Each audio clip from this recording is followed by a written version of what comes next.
Joining me now is Republican Senator John Kennedy of Louisiana. Senator, thank you so much for being with us. You are a tax-cutting zealot. You've been talking about tax reform for some time, so this has to be a pretty big day for you, sir. I know you've said you're particularly concerned about the middle class getting tax cuts, but as we're looking at this framework right now, it looks like the wealthy do pretty well here. Well, John, I've been around here long enough to know that people talk a lot.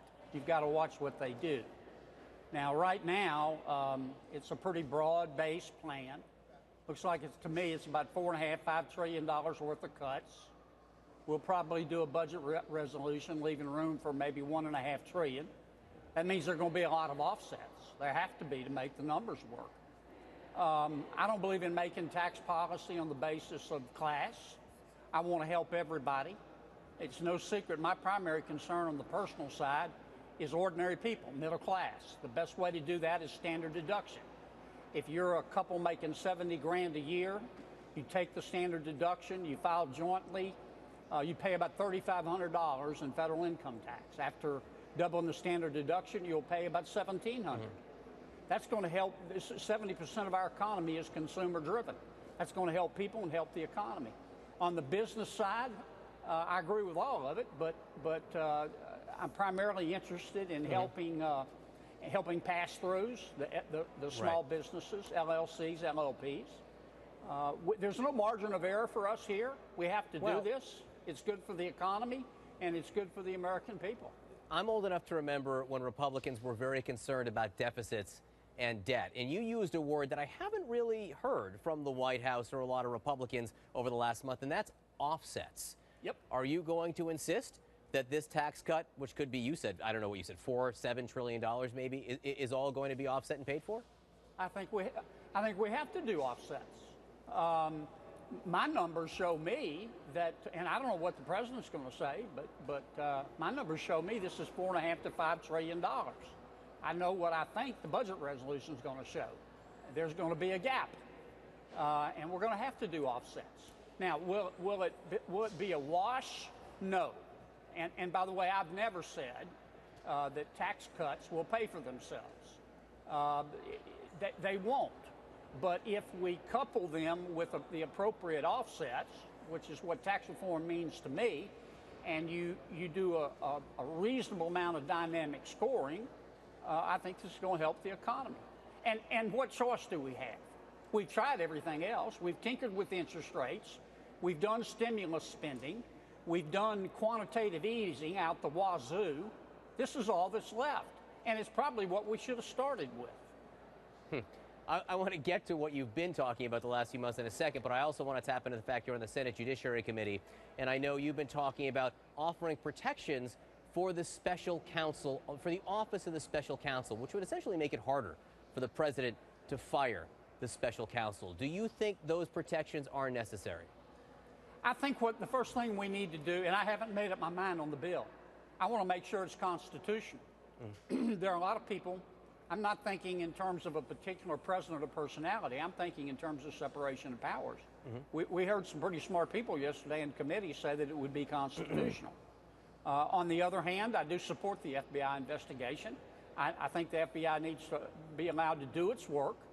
But they're looking at the criminal side of this. I want to look at the public policy side. I think Congress needs to do its work, too. I think we need to start subpoenaing people. Not to try to see who did, if anybody did anything wrong. I mean, though that's something we need to look at. I want to know more about what Putin did in terms of the election and what we can devise on our own to stop that. Right. The president calls it a hoax. The president calls it a hoax. Well, the president's. You'll have to ask the president about that. I know you do. I have seen enough information, classified and unclassified, to believe that Putin tried to interfere in our election. They've been doing it for years. Right. Putin is a pirate. He's running a third-rate country with nuclear weapons. And this is their way of getting attention, and they're going to keep doing. I want to know what we can do to protect our democratic process. Senator, I want to talk about health care, because you alluded to that earlier when you were saying you thought you should have done tax cuts first all along. What the Congress has been dealing with is health care. You call health care now dead as a doornail, which seems pretty dead and definitive to me. But the president's been writing about it again this morning. He says we will have the votes for health care, but not for the reconciliation deadline of Friday, which needs 60 to get rid of the filibuster rule. But he's still talking about health care. Do you just want to forget about this for a while? No, I never confuse a defeat with a final retreat. We will come back to health care, but I don't believe in kidding around and screwing around and not telling the American people the truth. The Graham-Cassidy bill is dead as a doornail. I mean, Bill and Lindsey worked hard. They did the best they could, but we obviously have an ideological divide within our caucus. We need to address that.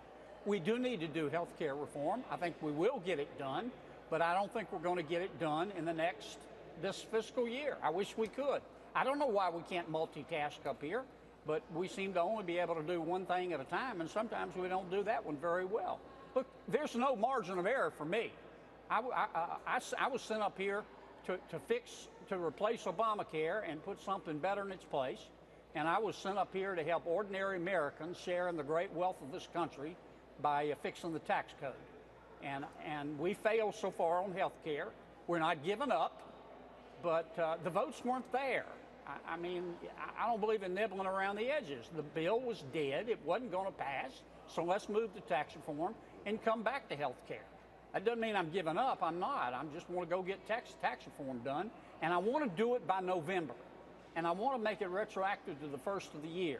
And if that means working nights and working weekends and working in the evening so people have to miss Wheel of Fortune every now and then, we need to be doing it. There's no excuse for us not to be able to do this by November.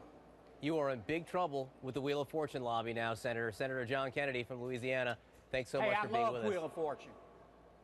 I'm a Jeopardy guy myself, but we'll leave that where it is. Senator, thanks so much. I figured. I could have told you that, John. I predicted that. Senator, appreciate you having you here with us. Great to have you. Thanks, man.